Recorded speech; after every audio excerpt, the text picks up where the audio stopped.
Hello everyone, welcome back to my channel. I'm Steph and today we are doing my July reading wrap up. I'm going to be giving you a synopsis of every single book I read in July, and this was actually one of my best reading months. I think I read 16 books. I do this video every month and you guys love it because it is books that I've never talked about on my channel before because I obviously have just read them. So if you're looking for new recommendations, these are the perfect videos for you. So without further ado, let's get into me talking about these books. The first 3 books I read this month are from the Fallen Men series by Gian. I only own one in paperback, but I read The Fallen Sun, After the Fall, and Inked in Lies. These are part of a companion novel, Motorcycle Club dark romance series. I went further in depth in my last wrap-up video, but this series is definitely not for everybody. It's forbidden romance. Honestly, not my favorite. Very, very, very steamy, and that's kind of like the driving force of the book is the smut. So it's not my favorite. You guys know I like emotional, deep romance. This book especially is pretty emotional. There's a lot of plot twists, and then I really liked Inked in Lies, which was the 5th book in the series. It was childhood friends to lovers. Half the book was their backstory, like growing up and how they met each other, her falling in love with him, and then he slowly realizes his feelings throughout the book through like jealousy and everything. And I liked Inked in Lies definitely the best in this whole series. So those are the first 3 books I read this month. Then I read The Kiss Quotient by Helen Huang. I loved this book. It was so cute. It's about Stella, who is like a super hard worker. Like, she's so invested in her work. Her parents have been giving her a hard time about like starting a family and finding a boyfriend and everything, but she actually has Asperger's and she's just not comfortable with intimacy or relationships really. So she ends up hiring a male escort to like teach her how to be in a relationship, and his name is Michael. You find out a lot about Michael's past and what led him to escorting, and it is their romance and the way he just understands her and is able to comfort her, how he treats her. I just love this book so much. It was so good, and I'm definitely reading The Bride Test soon, her other book, so I love this book so much. Then I read Well Met by Jen De Luca. This was a rom-com-y light romance. It wasn't my favorite. I gave it a 3.5 out of 5 stars, but I'll give you a summary anyway. I feel like a lot of people did love it. I never got attached to the characters. I think in this book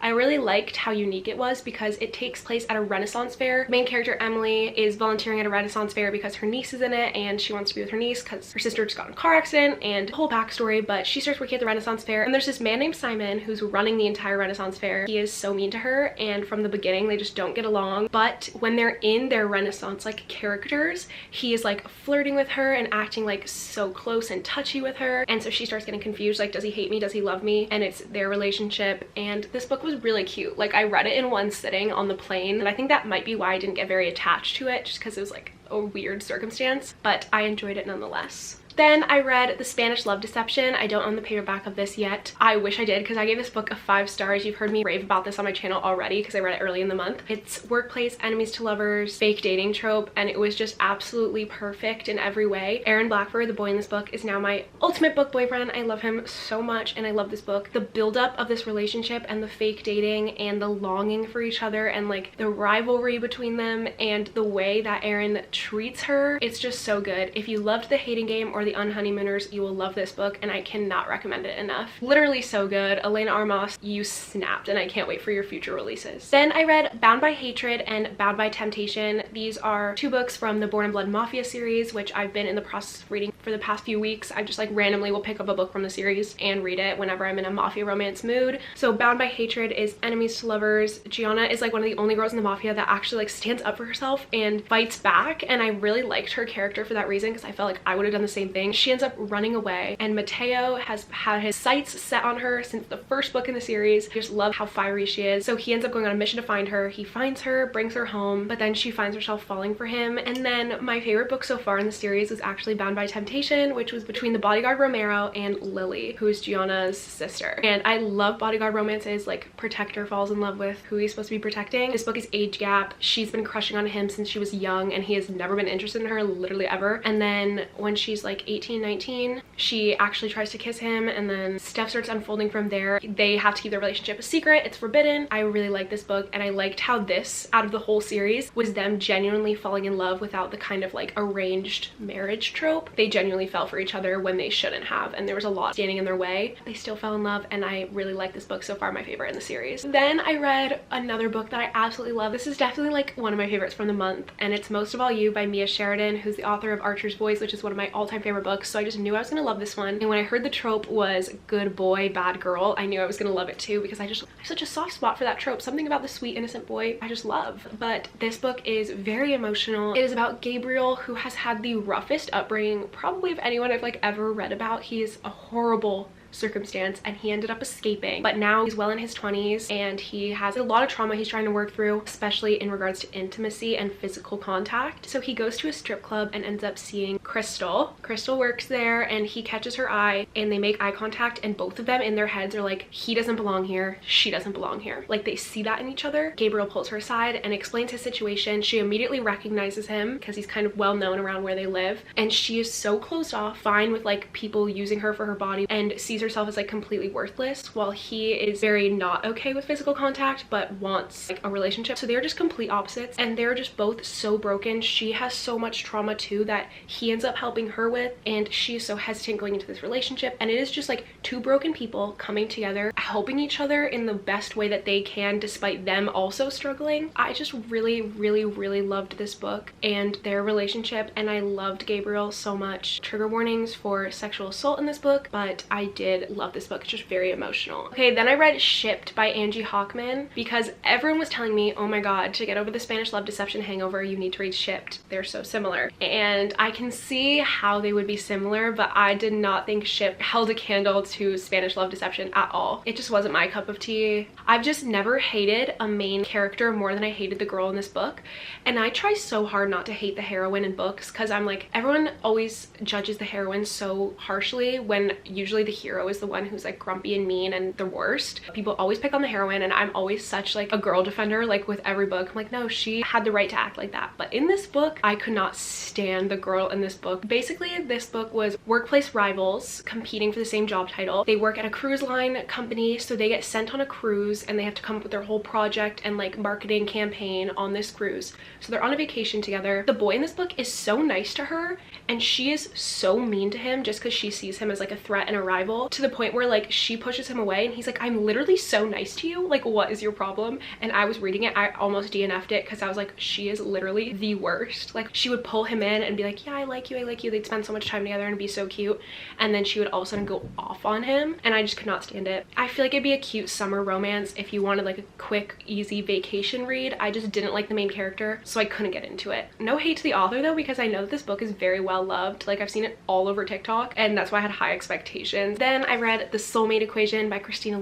It was so good. It is the single parent trope, and unlike anything I've read, it is about this man who works as like a genetic like scientist, and he creates a dating app where through like genes and science they're able to find out exactly who you are compatible with, like to a T, like someone that is your soulmate. Jessica goes to this coffee shop to do her freelance work every single day, and she sees this man who looks so stuck up getting his Americano every single day, and she always like comments on how he's just like rude and just orders his Americano and leaves. And one day someone in the coffee shop is like, that's the guy that's making the dating app, and she's like, what? Like, he does not look like a romantic to me. And then her best friend ends up getting invited to go do the testing, so she goes with her and they end up doing the genetic testing. Jessica gets a call a few days later, please come to our office right now, and she goes, and the entire scientist team is there. They have the Americano in the coffee shop in one chair, who's like the owner of the entire company, and Jessica in the other chair, and they're like, you guys matched, like you guys are soulmates according to our science. They tell River and Jessica, you guys matched, and River obviously believes in the technology he created, so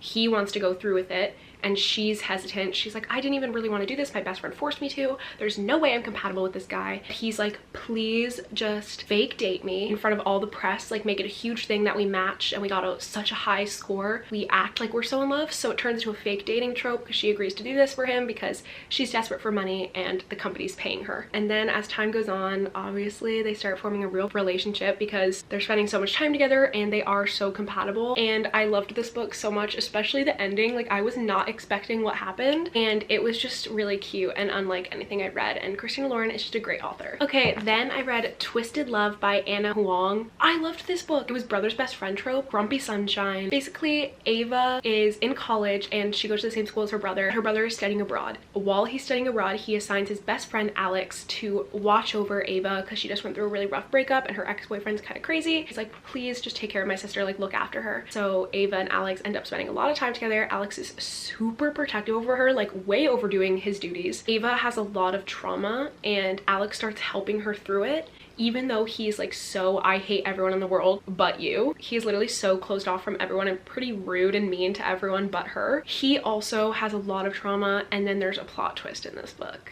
The brother comes home and there's drama with both their families, and this book really took a turn. Like it went from cute romance to like, what is going on? Like they just have so many secrets between them that it is just like a disaster waiting to happen. But I love this book and the drama in it, and actually the second book just came out, so I can't wait to read. It's about another couple and I just really like this book. So the next book I'm so excited to talk about. I adored this book. It was A Summer of Broken Rules. Oh my god, this book was so good. I totally did not know what to expect because from reading the back it did not sound like a romance at all, and I was like, oh, is it not gonna be a romance? Like as I started reading it, it didn't feel like a romance at all for like first like 25% of the book, but it was romance, don't worry. This book is about Meredith. Her sister passed away about a year before this book takes place, and they were so close, and every year their whole entire like huge family, cousins, aunts, uncles, grandparents would all go to Martha's Vineyard, which is like a little island off of Massachusetts. It's like so beautiful. I loved the setting of this book so much. Anyway, they would go there every year and they owned like this huge property and all these houses, so it was like their family tradition. But then her sister passed away and they stopped going. A while after, one of the cousins is getting married, so they all go back for the wedding, and it's kind of like this huge reunion. And while they're there, they play this game called Assassin, where they basically get assigned names and you have to like spray someone with a water gun, and they're like running around this whole island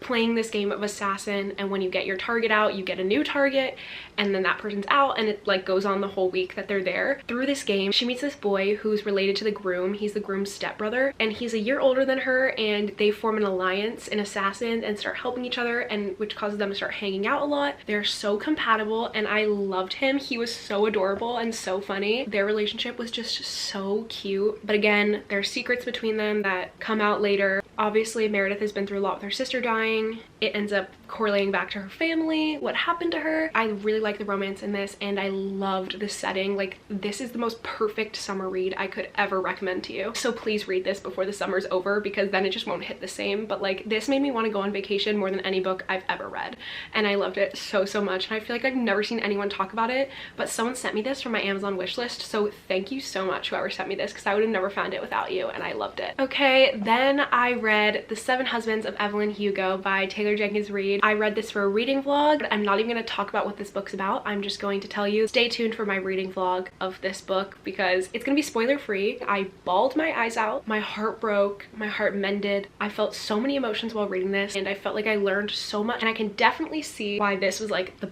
biggest book of 2020, because it was just so good. So stay tuned for my reading vlog to hear more about it, because I can't wait to post that. It's a crazy one. And then the last book I read this month, I finished this morning, was a reread, one of my eternal reread 5-star books, The Deal by Elle Kennedy. This is the first book of Off Campus, and I haven't reread it yet this year, and I usually reread like a few of the Off Campus books each year, but this year I never got around to it, so I knew I had to pick up The Deal once my heart was shattered and broken from reading The Seven Husbands of Evelyn Hugo. I was like, I need a comfort book, and so I picked up The Deal and I read it, literally started last night and finished this morning. I've talked about this one so much I'm not gonna go in depth, but it's a hockey romance. Garrett is like the most perfect boyfriend I've ever read about. He is on the hockey team and he is failing one of his classes, so he's not gonna be able to play. So he gets this girl in one of his classes to tutor him, and the way he got her to agree to tutor him was by telling her that he would help set her up with a guy she liked, because he knew him and he was like popular and she wasn't, whatever. But he ends up helping her get with this guy, and then regrets it because he realized he caught feelings for her in the process, and then she's confused because she's like, I was supposed to be